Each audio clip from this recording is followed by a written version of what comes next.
Good morning, All Saints, and welcome back to this episode of DEI VERBUM. I hope you had a wonderful weekend, and a special welcome back to those of our students who returned from their trips from Berlin and Geneva. We hope you had a great time away. This week on DEI VERBUM, we continue reading from the Gospel according to Matthew. Can I ask a volunteer from your phone group to read the passage for us, please?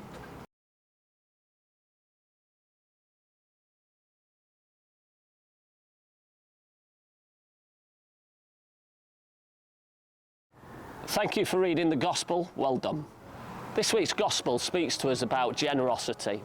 On the surface, the parable of the workers in the vineyard appears to be an offence to common sense. Those who work a longer day must be paid more than those who work just an hour or two. When viewed in this way, the landowner seems unfair. That's because we are reading into the parable from our own biased notions of how fairness and equality should be measured. A close read shows us that the landowner paid on the terms that were negotiated. The landowner, it seems, has acted completely justly. The parable goes beyond that, and we come to see that the landowner is not simply just, he's exceptionally just. He's radically just. He has given those who laboured in the field for a full day their due pay, but he has also given a full day's wage to those who worked only a single hour.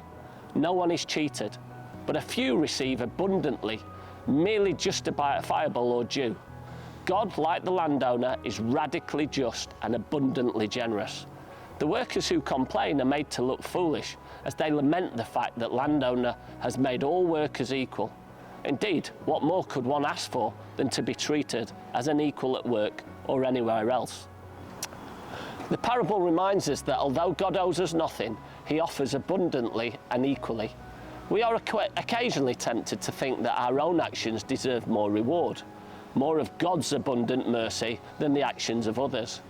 But God's generosity cannot be measured or divided into different amounts for different people. When we think that way, we are trying to relate to God on our own terms rather than to accept God's radically different ways. So let us ask ourselves this question: am I generous in my actions? Do I give generously to those in need? How can we show godliness through our own generosity? Am I unfair to others? Do I treat others justly?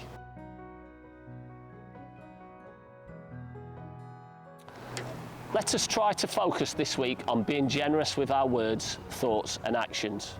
In knowing how abundantly generous God is to us, so should we try to be generous to those around us. Have a wonderful week, All Saints.